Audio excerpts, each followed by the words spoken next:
Hello, this is episode 3. In this episode, I'll be sharing the third of my first 4 questions. And these 4 questions are the best way to get started on your renovation or building project. Did you miss the first 2 questions? Head back now to episodes 1 and 2 to listen. Otherwise, stay tuned as I share question 3 with you now. Welcome to Get It Right with the Undercover Architect. This is the podcast all about designing, building, or renovating your home. I'm your host, Amelia Lee. Think of me as your secret ally. I am on a mission to help you create a home that makes your life better, whoever you're working with and whatever your dreams, your location, or your budget. Together we'll uncover the nitty-gritty of how to get it right and how to create a home that works, feels great, and that you feel great in. So join me now.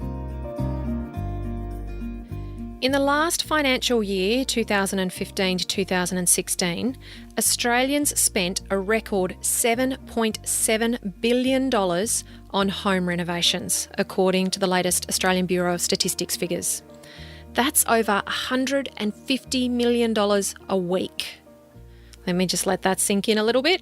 $150 million a week. The home building figures are almost as high, but they've got a lot of apartments in them and those types of things, but they're still, Australians love to build and renovate their homes.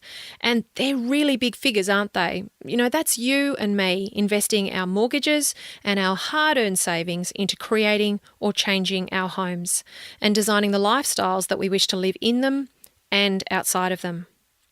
When most of us tackle a renovation or a new build, we'll have a figure in mind about how much we'd like to spend on our project. And what I see happen is that our research and preparation for our project becomes a study in what our money will buy us, how far we can stretch it, and whether it's going to be enough for the dreams that we have for our home. Which leads me to the third question that every project should begin with: what can your budget afford? Money. At some point I was going to get here, wasn't I? Budget is the main thing that actually terrifies homeowners who are embarking on their project. What will my build or reno cost me, and will it blow out along the way? Budget is one of the very early conversations that I have with homeowners who are planning to renovate or build their home. Some clients have put a lot of thought into it, and some haven't touched it at all. And then there's everything in between. I will say this though, I don't believe that you can even think about making any plans for your home without budget being an integral part of the conversation. As awkward as it may be, or as stressful as the figures may sound, it's necessary, important, and it needs to be nailed down early. When you ignore this step, I actually liken it to trying to complete a jigsaw puzzle without the edges. I will say first up though, I am a firm believer that your home can be great whatever your budget. Personally, my husband and I have undertaken renovations of our own where all of it or parts of it were done on an absolute shoestring. Professionally, I've helped homeowners with their renovations with budgets from $5,000 to over $1 million, and new builds with budgets from $200,000 to over $2 million. What's the consistent thing in all of these? Because they're big, that's a big range of money, isn't it? Well, the consistent thing is that what has been spent has always correlated to the value of the property. What do I mean? Well, I mean that people are spending a budget that relates to the financial value of their property based on the area they live and the value of those improvements in resale. So the homeowner, for example, isn't spending $2 million on building a home in an area where a $400,000 home is more appropriate, or spending $5,000 renovating their kitchen where a $50,000 kitchen renovation is more in order. It's not a coincidence, because what your budget can afford and what you should spend are sometimes 2 different things. So what's really at stake? Well, for most of us, our own home is our most significant asset. When you renovate it, you put not only the money your renovation or build will cost, but also the entire value of your home and the land it sits on the line. So say your home's worth $600,000 based on what it would sell for now in your area, in your market, and you're thinking that you want to spend about $200,000 on renovating it. Think of it like this.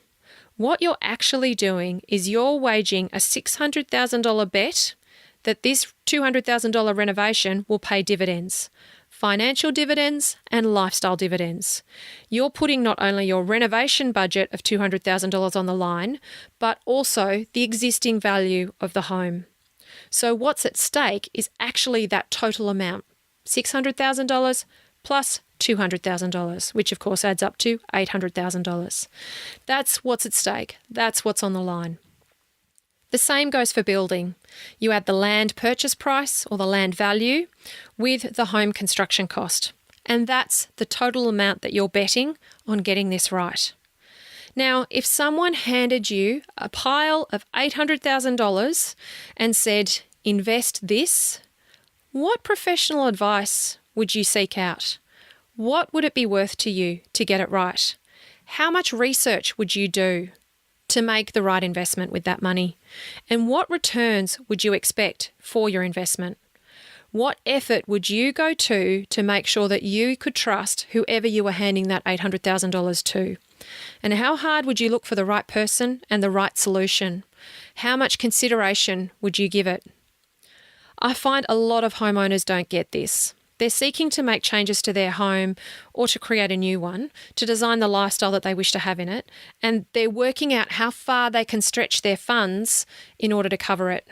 So they look at their $200,000 renovation budget, for example, and they just divvy it up based on the things they want to change, how they want to change them, and the extra things that they want to buy, be it spaces, rooms, fixtures, finishes.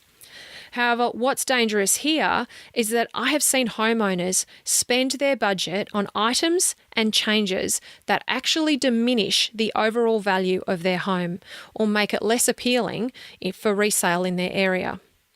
If they thought instead that they were actually betting the whole amount, the whole $800,000, perhaps it would have been spent differently.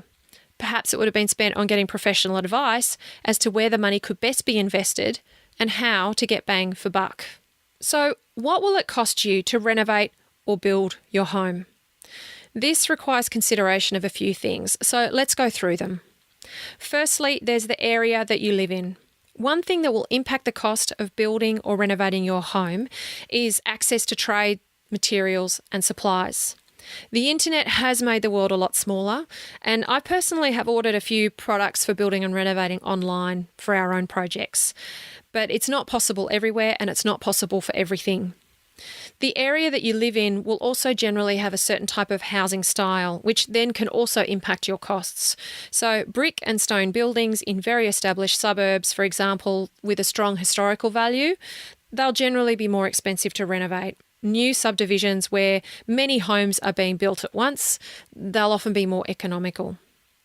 Next is looking at the standard of finish that you're seeking. I'm not just talking about the type of stone that you want to pick for the kitchen or that spectacular light fitting. I'm actually talking about the overall quality of the home. Is it a simply finished economic outcome? Or is it a high-end luxury premium home with commercial quality construction and finishes, or something in between? There are various ways to achieve a high-end aesthetic on a tight budget if you work innovatively. However, on face value, different levels of finish will cost different amounts of money. Costs will also be impacted by whether you're renovating or you're building new. On a square meterage rate, renovating will usually cost more than building from scratch. And this happens for several reasons, and it can be incredibly frustrating for renovators. Most renovations, they're labour intensive, they're bespoke, so they're tailored to their situation, and they're only done once. Building new, by contrast, will use systems and repetition to achieve economies of scale. Another factor that can impact how much your renovation or building will cost is how quickly the work can be done and how much of it can be done off-site. Time equals money when it comes to most things, and creating or changing your home is no exception. So when work can be done faster, or parts of it or whole sections of it can be done off-site in controlled conditions that enable speed, this can impact the cost overall. Another thing that can impact cost is looking at how challenging your site or home is. So a flat site with lots of easy access, standard soil conditions, no existing vegetation, and very few constraints, it's a great blank canvas to build economically on. And honestly, it escalates from there. Sloping sites bring budgetary challenges. Homes where everything needs to come through the neighbour's property or through your front door, they'll bring budgetary challenges. Rocky sites bring budgetary challenges. Slushy or sandy ground conditions will also bring budgetary challenges. So you get the picture. These things all have an impact that needs to be considered. There are some great online tools available that you can play with to determine what your dreams for your home will cost. Head to the show notes and I'll include some links there to a couple of my favourites. So, how do you get bang for buck? Start by getting professional help. It may sound counterintuitive, but what I see happen regularly is that the right professional help will actually save you more money than what their fees cost. One of my clients that I helped with a big renovation to their home, they'd first gone straight to a builder and they'd got a design drawn up. And then they'd hit some issues with him early on and they'd seen me do some recent work for a neighbour and they got me in to chat to them about their project. And I worked with them on creating a design and helping them renovate their home. And at the end of it, I asked them what they'd seen was the difference in terms of going straight to the builder and getting him to design something and coming and working with me on a design for their home. And this is what they said.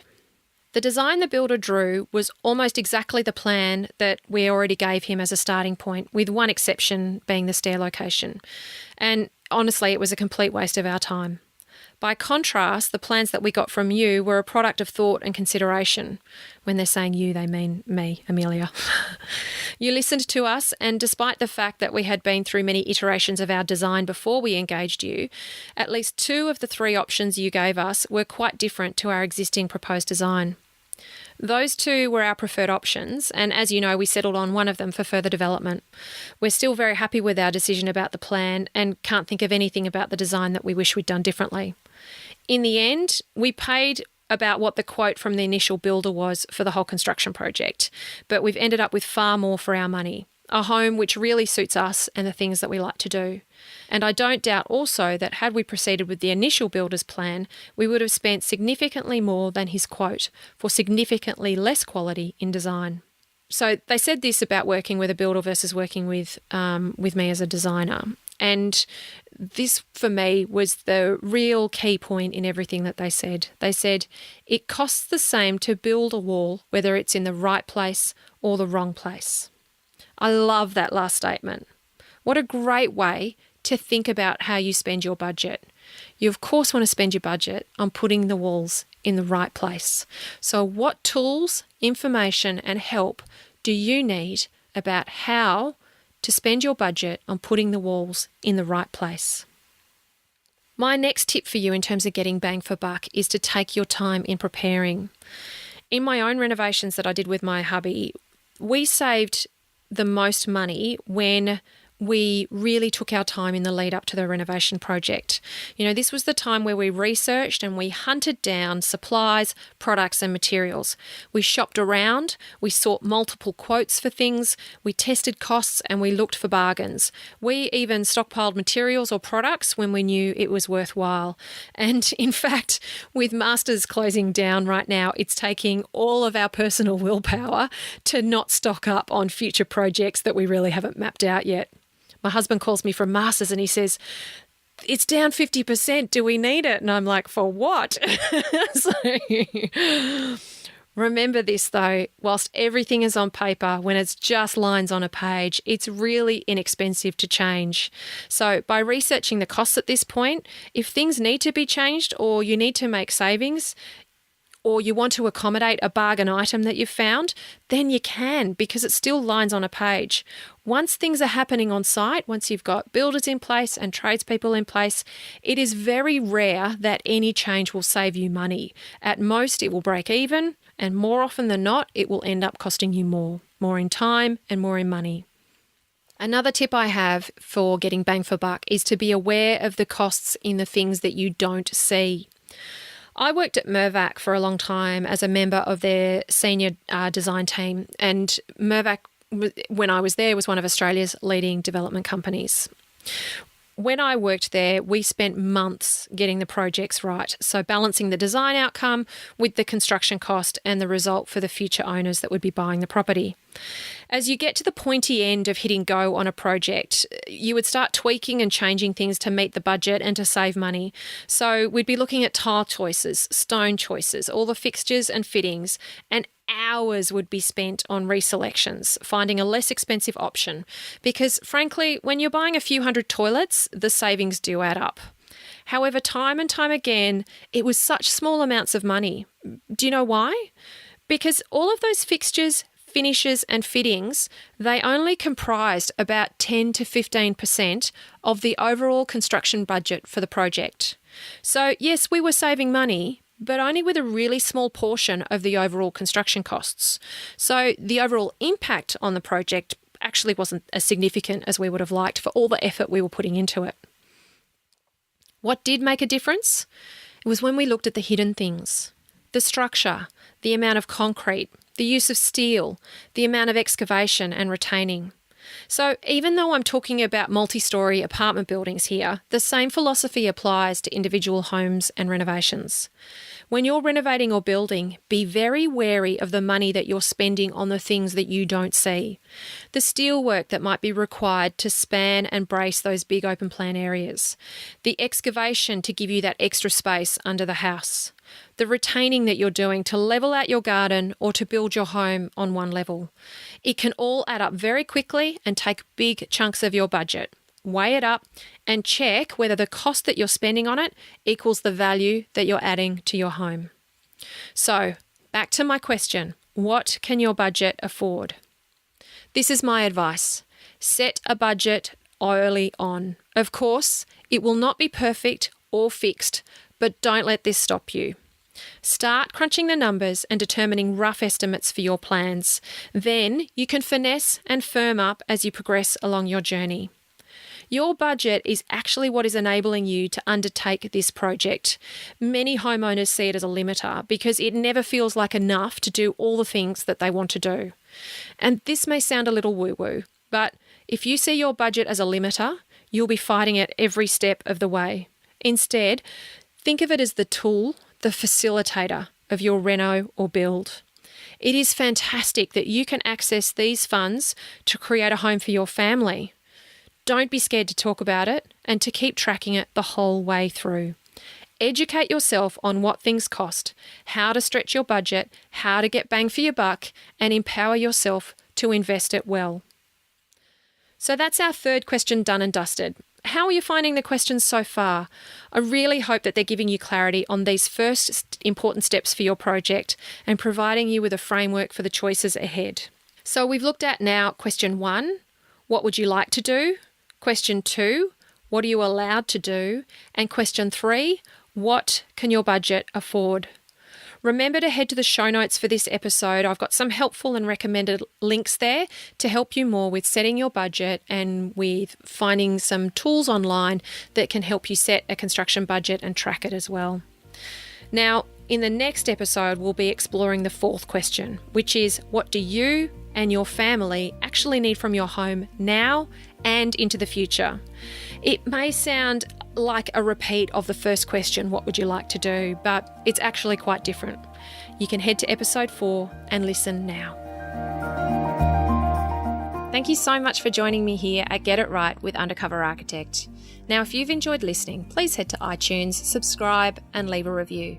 That way you'll be the first to know about new episodes, and you'll also help others like you find out about this podcast. And to be honest, who doesn't need help when it comes to renovating and building? If you have friends or family planning their future homes, please share this podcast with them too.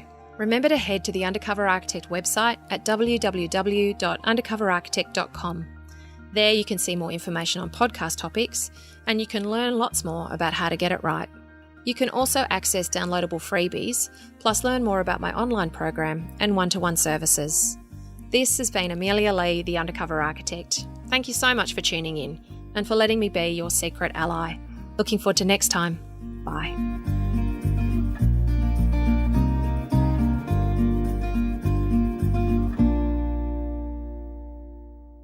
Jackrabbit FM. For your ears. Who is that? Hi, Podcast.